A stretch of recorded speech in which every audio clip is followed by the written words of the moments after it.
Hey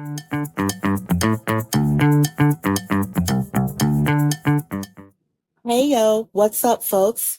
This is Buffy Jamison once again, and this is Don't Diss My Abilities Just 'Cause You Jelly, Analyzing Ableism and Racism in the Workplace, a Case Study, Part 2. We're going to jump right back into it.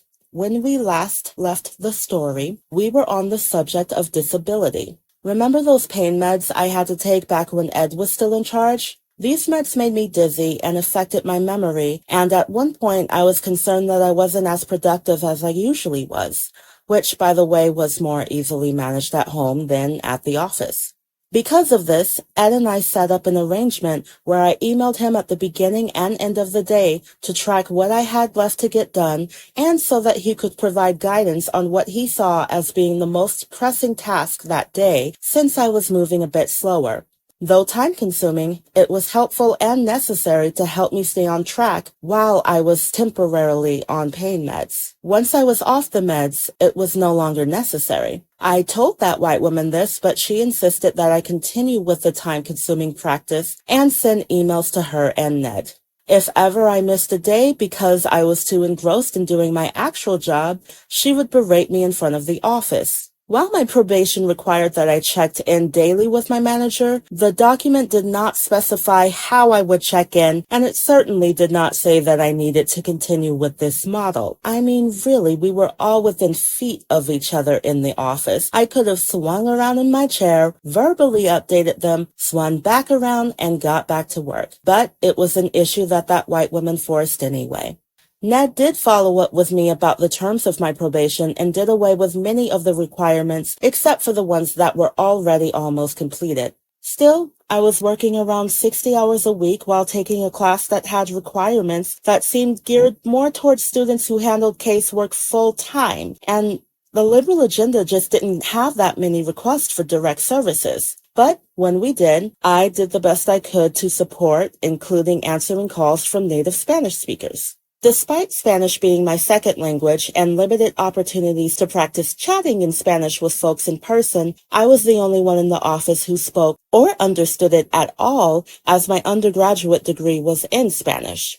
The few native Spanish-speaking community members who were also versed in the specialized resources and information that our office had expertise in were always overwhelmed with a multitude of responsibilities related to their language skills in their own workplaces, even if it wasn't in their job descriptions. Asking them to take on one of my job tasks and do so without pay was not only infeasible, but unethical in my view. So I did the best I could to keep up with practicing so that I could help as best as I could.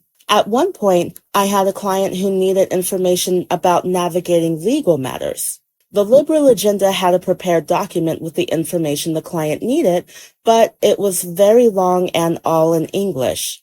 With the amount of hours I had already been working, there's no way I had time to translate it myself. I was told to reach out to Spanish-speaking community members to see if we could get it translated for free. When I was understandably unable to find anyone for free after spending weeks looking, that white woman suggested a professional translator that she knew of.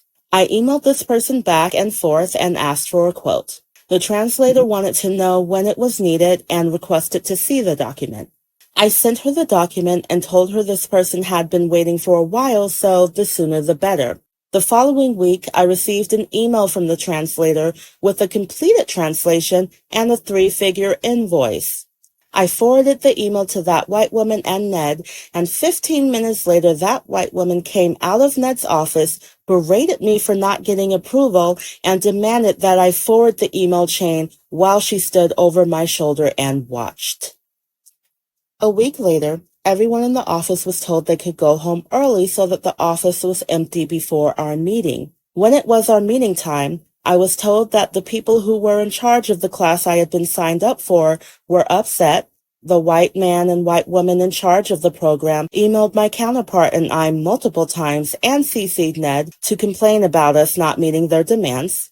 I was told by that white woman that she'd witnessed my aforementioned counterpart setting up a room all by themselves, and that it was a problem despite this coworker telling me several times after I would offer help that they preferred to set up alone because it was cathartic. I was blamed for a mistake that I believe Ned caused, not me. The three-figure translation was mentioned. Ned said that the client having to wait a long time for the translation meant that I was quote-unquote behind, which, not a thing in case management. Each case varies and takes different amounts of time. Also, there were no time policies in place for finishing casework.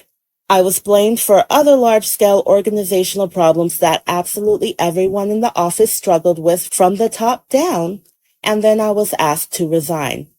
While I did push back, as I had so many times over the past 3 months, at that point I was too burnt out to want to deal with their BS anymore.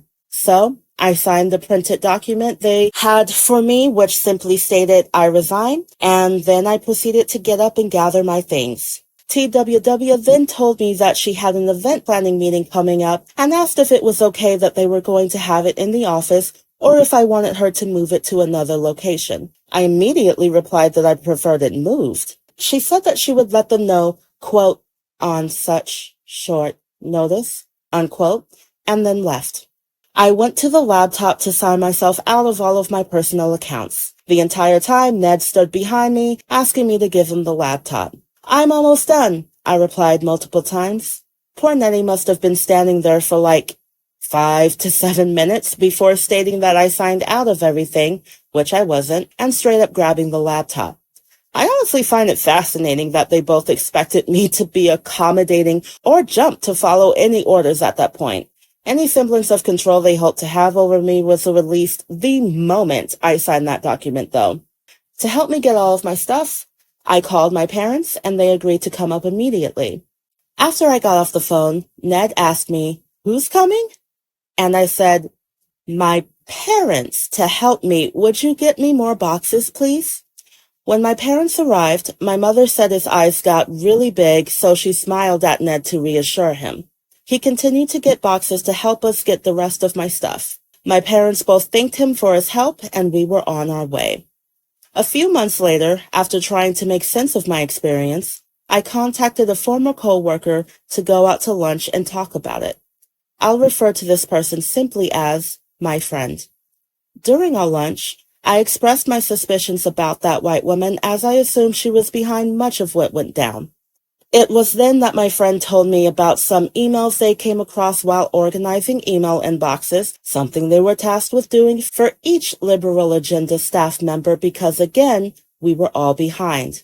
They proceeded to describe emails between TWW and Nettie dating back to Ned's first week on the job. That white woman was pressuring him to get rid of me immediately before he had the chance to get to know me.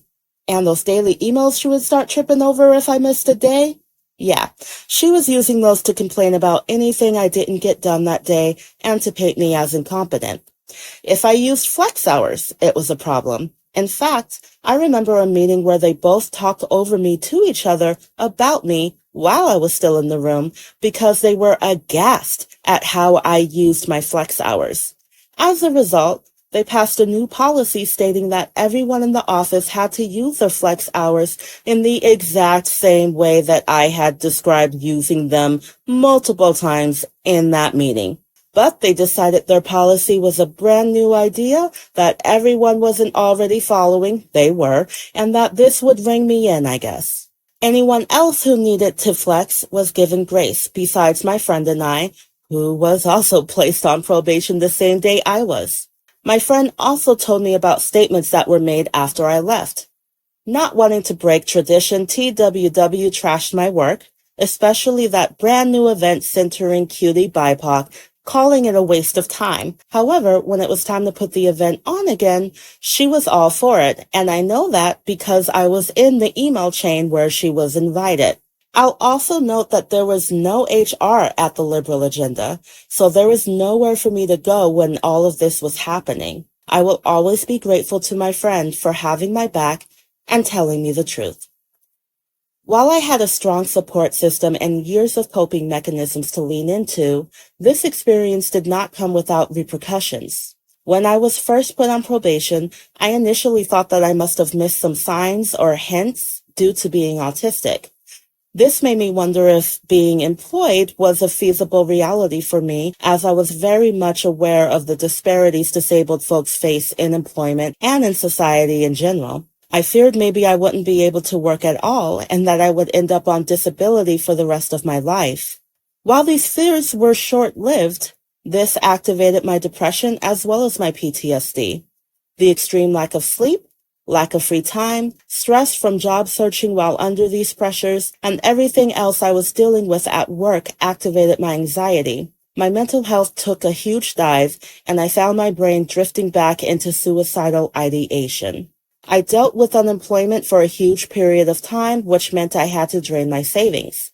While this was partly due to the pandemic, it wouldn't have occurred had I not been targeted. This had major consequences for my life that continued long after this series of incidents. I skipped gatherings I was invited to because I knew that white women would be there, and I didn't want to get into an argument because I sure as hell didn't plan to pretend. When job searching, which is an anxious enough experience already, I would wonder if, despite not listing her as a reference, she might do anything to sabotage my search if my prospective employer called to confirm my dates of employment and she were the one to pick up the phone, especially since she was still in a position of power. In the end, my support system helped me and has continued to help me prevail.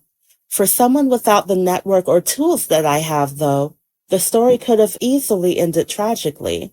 It is for this reason that I decided to share this story in hopes that the current employees at the Liberal Agenda, as well as any organization in the nonprofit industry, or in any industry for that matter, will hear this and be challenged and or inspired, and that those who employ them will care enough to make substantial changes to ensure the health and safety of their employees. As Allison Abrams put it in her article about the APA's 2023 Work in America survey, quote, superhuman expectations, endless performance reviews, co-worker rivalry, toxic micromanagers, narcissistic leaders, and lack of work-life boundaries are just a few of the culprits plaguing the American workforce today, further fueling our mental health crisis. If this is to change, then perhaps it is time to rethink our obsession with productivity and consider that there is more to life than work and that we are more than our jobs. Unquote. Epilogue.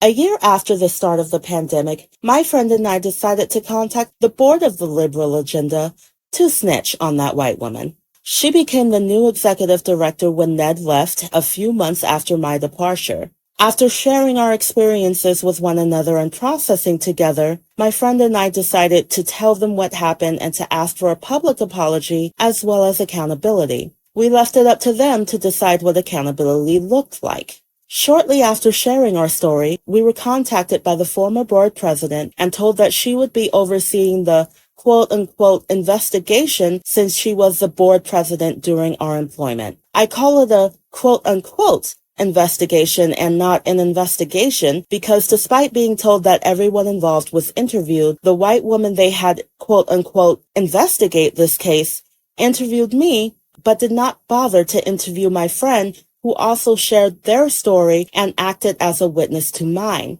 Past Pres apologized for any quote-unquote unsatisfactory employee experience, but their quote-unquote investigation concluded there was no evidence to support my claims of racism or ableism. They did, however, appoint a board member to serve as a resource for employees who may have concerns in the future.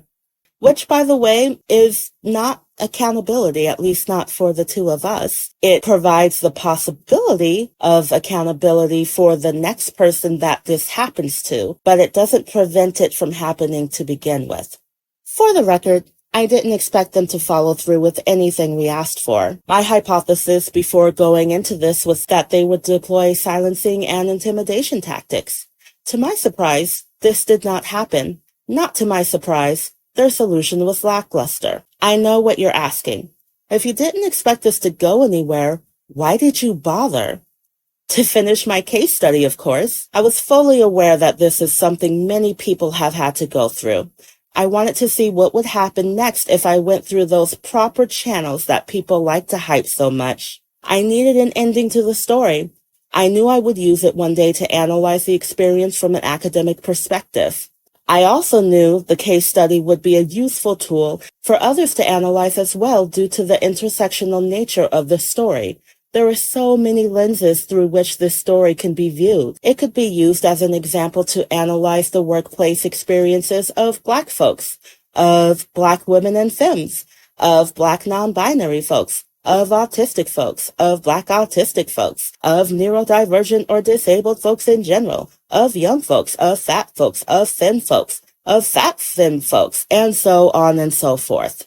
For the sake of time, I can choose only one or two lenses through which to analyze this story. Therefore, to conclude this podcast episode, I will provide 10 bullet points analyzing my experience through the lens of racial and disability justice. I invite you all to analyze this story based on your own research, knowledge, and perspectives. So, let's analyze. We'll start by looking at the identities involved. I was in my late 20s at the time of this story, and as a reminder, I'm dark-skinned, African-American, fat, gender fluid, autistic, and have PTSD, chronic pain, ADHD, ADD, depression, and anxiety. While I do not identify as a woman, my experiences often echo the experiences of Black women. Also, researchers don't tend to understand or acknowledge that many of the issues they are describing are also faced by non-binary folks. Therefore, much of the research I use centers Black women and women of color. That white women, Ed and Nettie, were all over 30, white, thin, cisgender, and allistic with varying degrees of mental health statuses. Point number 1. The sequence my story follows is actually a common framework. The misogyny that Black women and femmes face in the workplace is well documented. According to a diagram adapted from the Chronicle of the Problem Women of Color in a Nonprofit by the Safe House Progressive Alliance for Nonviolence, the phases are as follows. There's a honeymoon phase, where the woman of color is onboarded and feels welcome and valued. Next is the reality phase, where the woman of color points out issues and pushes for accountability while working within the organization's structure and policies. That accountability then becomes the woman of color's responsibility in the response phase, where the organization denies, ignores, and blames while people of color are pitted against one another until finally in the retaliation phase, the organization decides that the woman of color is the problem and targets her. The organization then labels the conflict as a communication issue or claims that she is not qualified or a good fit before she exits the organization. Number 2. The microaggression that I faced about not understanding emotions is a type of interaction many disabled people face. It's called benevolent ableism, which is a form of paternalistic patronization against disabled people. While sometimes unintended, it can be destructive and lead to micromanaging, exclusion, gaslighting, and negative mental health impacts for the person or people experiencing it. 3. This story has been one describing an experience with gaslighting in the workplace. Racism and ableism, as described in the last 2 points, informed this gaslighting.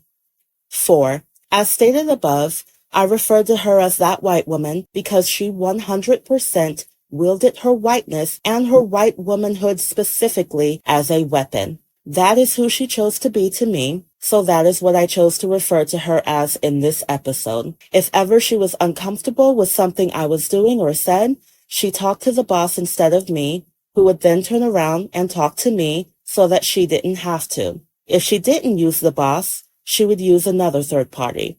In the rare instance that she did speak to me about her concerns directly, it was always in front of an audience.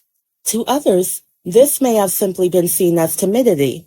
For me, it was a way of painting me as intimidating, an experience that many Black folks in the U.S. and specifically in Iowa are familiar with. As a Black femme, I'm used to this treatment. Black women and femmes are often treated as a threat, when really we are the ones in need of protection. It's a play that white women use often, and oftentimes it works. 5. In their article entitled, White women's affect niceness, comfort, and neutrality as cover for racial harm. Moira L. Ozias writes, quote, white women historically have played integral roles in the reproduction and production of white supremacy, but the race plus gender nexus of white cis heteropatriarchy paints white, non-trans women as innocents, as pure, and as mothers and daughters in need of protection. As white women participate in the maintenance of white domination, they do so in gendered ways that frame them not only as pure and blameless or as victims in need of protection, but also as missionaries, explorers, ethnographers, and educators doing civilizing work in the name of white supremacy. Unquote. Civilizing work like the kind of work that tends to be done in nonprofits. 6. Niceness is a gendered concept and is seen as a feminine trait. In our society, women are expected to be nice and avoid showing aggression. However, because of this pressure to not be aggressive and a lack of guidance around conflict resolution, niceness is often used to mask aggression. So, when niceness is lauded as a valued trait that everyone is expected to demonstrate in a culture that is already toxic, it still stands to create this passive-aggressive dynamic. This dynamic also perpetuates racism. In Iowa, it tends to be covert, and as Ozias put in an aforementioned article, quote, under the guise of professionalism, even progressivism, in academic and community spaces, civilizing work in the name of being good perpetuates both structural and interpersonal violence that is physical, psychological, emotional, and spiritual. Unquote.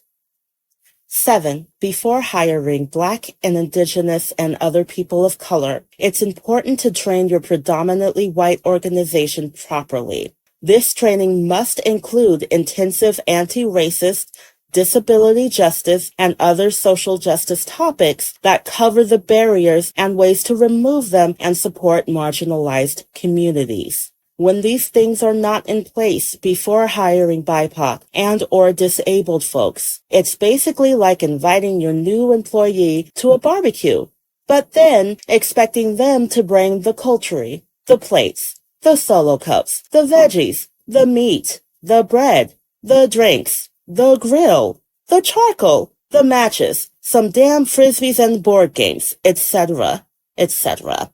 Instead, make sure these things are already provided so that all employees need to do to prepare is maybe bring one dish with them.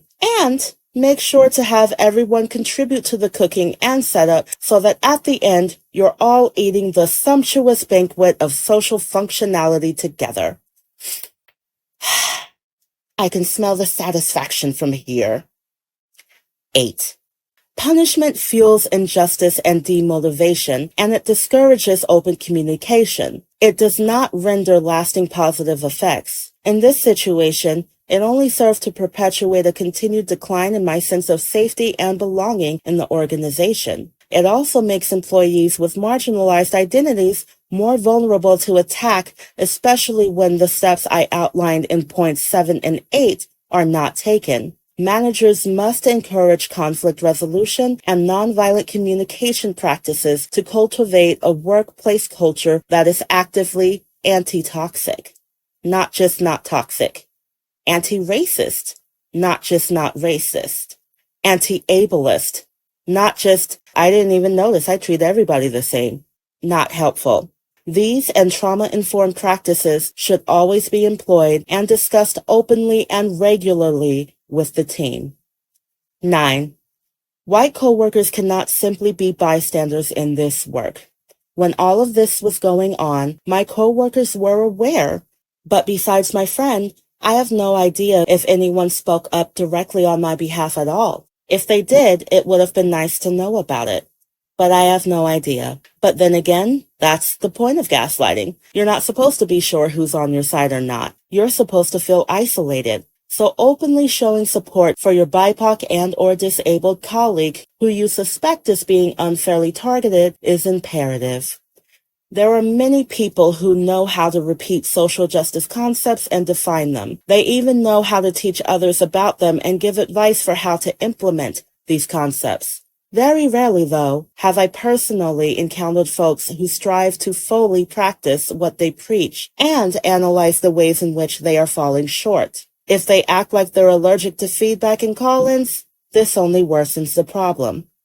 The result of these shortfalls is usually the declination of the mental, physical, and financial well-being of marginalized folks, especially multiply marginalized people.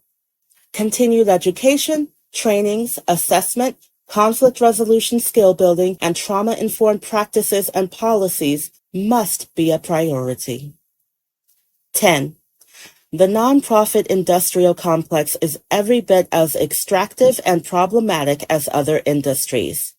Before investing in a nonprofit through engagement, volunteerism, monetary contributions, or in any other way, ask them about their policies and practices regarding anti-oppression work and how they actualize these concepts within and without their organization, rather than just preaching about it to others. Is there Black or Black femme leadership, or does the org fail in this area as many others have? Are there disabled folks in leadership? Or are there conversations still about how leaders can support disabled folks or come out as disabled after they are hired, as though disabled and leader are opposite words? If they fall short, share your analysis with them. In conclusion, there are no shortages of stories like this one. If you can relate, or even if you don't think you can, please look for articles that give you healing advice and/or take action to improve the culture in your workplace. If you have your own analysis of this case study or advice that you would like to share, then please feel free to comment. In our upcoming episodes, we will continue to explore Blackness, fatness, and gender in the workplace. These episodes will have information in them that may reshape how you view this story, so please keep it in the back of your minds as we continue the conversation. Thank you for listening, and I hope you'll join me again.